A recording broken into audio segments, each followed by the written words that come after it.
رشی ماتھر صاحب جو پوچھتے ہیں کہ پاکستان روز اول سے امریکہ اور اب چین کی طرف دیکھ رہا ہے، کوئی شک نہیں، آپ ٹھیک کہہ رہے ہیں، اور اب انڈیا کا جھکاؤ بھی امریکہ کی طرف بڑھتا جا رہا ہے۔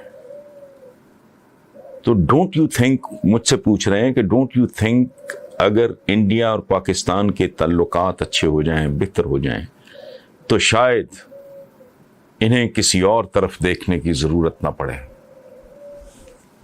میں قسم کھا کے کہتا ہوں آپ کو، یہ میرے دل کے اتنا قریب ہے یہ سوال۔ مقبول احمد صاحب نے بھی مختلف لفظوں میں یہی بات کی ہے، لیکن ان کے سوال کا پارٹ 2 ڈفرینٹ ہے، اس کا میں علیحدہ جواب دوں گا۔ رشی ماتھر صاحب، آپ نے جو ایک عالی دماغ آدمی ہوگا، عالی ظرف آدمی ہوگا، درد دل رکھنے والا آدمی ہوگا، وہ یہی سوچے گا جو آپ نے سوچا ہے۔ میں سوچتا ہوں کہ اگر یہ دونوں ملک صدیاں ہم نے اکٹھے گزاری ہیں، سگے بھائیوں کے درمیان بھی رنجشیں ہوتی ہیں، گلے شکوے ہوتے ہیں، اگر یہ مینیج کر لیں کو دونوں طرف نیلسن منڈیلا ٹائپ لوگ موجود ہوں، ریزالو کر لیں، تو چند سالوں نہ صحیح چند اشروں، اشرہ ہوتا ہے ڈیکیڈ، 10 سال کا، بر صغیر جو آپ نے سب کانٹیننٹ کا لفظ استعمال کیا ہے، دنیا رشک سے، حیرت اور حسرت سے دیکھے۔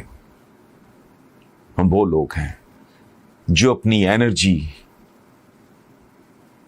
اور نہ جانے کیا کیا کچھ آپس کے اس میں برباد کر رہے ہیں۔ بات آپ کی 100% درست ہے۔ اس میں صرف میں ایک چھوٹی سی بات ایڈ کرنا چاہوں گا کہ دنیا گلوبل ویلیج کی ٹرم استعمال ہوتی ہے، عالمی گاؤں بن چکا ہے گلوبل ویلیج۔ میں اس کے لیے ایک اور ٹرم استعمال کرتا ہوں کہ آنے والے دنوں میں یہ دنیا گاؤں بھی نہیں رہ جائے گی، it will turn into a global street. ٹھیک ہے، سو اس میں چائنا کے ساتھ بھی امریکہ بھی، یہ ریالٹی ہے، مطلب چائنا از اے ریالٹی، وہ آپ کا پڑوس ہے، وہ ہمارا بھی پڑوس ہے۔ امریکہ جب تک سپر پاور ہے، اور ایون نہیں بھی ہے، وہ سلائڈ بھی کر جاتا ہے، دائیں بائیں بھی ہو جاتا ہے، اس کی پوزیشن تھوڑی ثانوی بھی ہو جاتی ہے۔ جیسے کولڈ وار میں رشیا اور یہ وہ فیصلہ کرنا مشکل تھا کہ وہ اس کو فوٹو فنش میں فیصلہ شاید کچھ لوگ کر سکتے ہو، میرے پاس تو وہ عقل نہیں ہے کہ بھی ان میں سے کون چھوٹا ہے، کون بڑا ہے، کون زیادہ طاقتور ہے، کون سپر پاور نمبر 1 ہے، کون 2 ہے۔ تو وہ تعلقات تو باقی ساری دنیا کے ساتھ وہ ایک نارمل بات ہے، بیکاز دنیا سکڑ کے گلوبل اسٹریٹ بن گئی ہے۔ لیکن بنیادی طور پہ جو بات رشی ماتھر صاحب آپ نے کی ہے، وہ ہر سوچنے والا دماغ اور درد رکھنے والا دل بالکل اسی طرح۔ اور میں حیران ہوتا ہوں، آپ کو ایک بات بتاؤں، لمبی بات نہیں کرتا، میں اورنگزیب عالمگیر کے بارے میں ایک تاثر ہے کہ وہ بہت کٹر مذہبی وہ تھا، اس میں کوئی شک نہیں ہے، لیکن کبھی اٹھا کے اورنگزیب عالمگیر کی بیوروکریسی تو دیکھیں، ان میں کون کون لوگ تھے۔ اچھا، اسی طرح بے شمار۔ اور ایک بات اور یاد رکھنے والی ہے، جب تک وہ بندہ بہت ہی اکھڑا ہوا نہ ہو، حکمران بنیادی طور پہ سیکولر ہوتا ہے، وہ ایک خاندان کا سربراہ ہوتا ہے، بھلے وہ بادشاہ ہو، بھلے وہ ڈکٹیٹر ہو، یا وہ ڈیموکریٹکلی الیکٹڈ کسی پارٹی کی طرف سے آیا ہو، اس نے سب کو ساتھ لے کے چلنا ہوتا ہے، اور ایسا دنیا میں نارملی نہیں ہے۔ بھانت بھانت کے کہتے ہیں نا، کہیں کی اینٹ کہیں کا روڑا، بھانمتی نے کنبا جوڑا۔ اب آپ انڈیا کا دیکھ لیں، بے شمار قسم کے سکھ ہیں،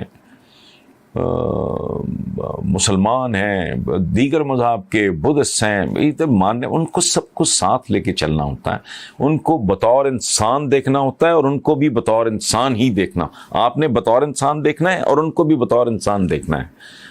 تو بنیادی طور پہ جو مرکزی خیال ہے آپ کے سوال کا، اس پہ تو کوئی بھی آدمی وہ صدقے واری جائے گا۔ میرا تو یہ ڈریم ہے کہ اللہ کرے کہ اتنی میچور لیڈرشپس ہوں کہ وہ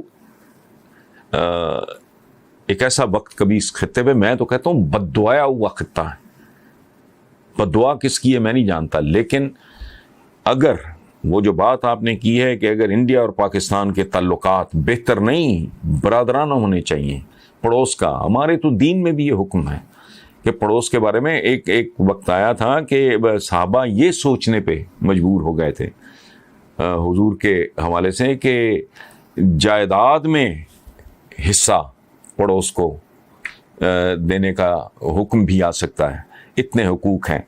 تو پڑوسی اگر انڈیویجولز پڑوسی ہوتے ہیں تو ملک بھی پڑوس، اور ہماری تو تاریخ ہی بہت عجیب و غریب ہے، بہت دلچسپ ہے۔ آپ کو بہت جو کٹر ہندو وارئر سمجھے جاتے ہیں، ٹھیک ہے، ان میں بھی آپ کو ملیں گے کہ ان کے دائیں بائیں مسلمان کھڑے تھے۔ مسلمانوں میں دائیں بائیں بے شمار لوگوں نے مغل شہزادوں کے لیے قربانیاں دی ہیں، اور بادشاہ کے علاوہ اپنی دوستیاں، یاریاں، تعلقات نبھانے۔ اور سب سے بڑی بات 1857 کا جسے انگریز میوٹنی کہتا ہے، غدر کہتا ہے، ہم اسے جنگ آزادی کہتے ہیں، شانہ بشانہ مل کے لڑی ہیں۔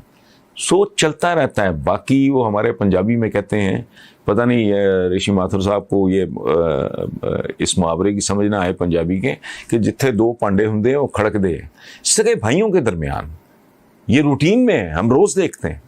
باقی تو اگر آپ فرقوں کی بات کریں وہ تو کہانی اور ہو جاتی ہے۔ میں سگے بھائیوں کی، ماں بھی ایک باپ بھی ایک، اختلافات ہوتے ہیں، رنجشیں ہو جاتی ہیں، ٹینشنیں ہو جاتی ہیں، لیکن اس لیول تک چلے جانا کہ بس اب اس سے آگے میرے بھی پر چلتے ہیں۔ بہرحال بہت مہربانی، تھینک یو ویری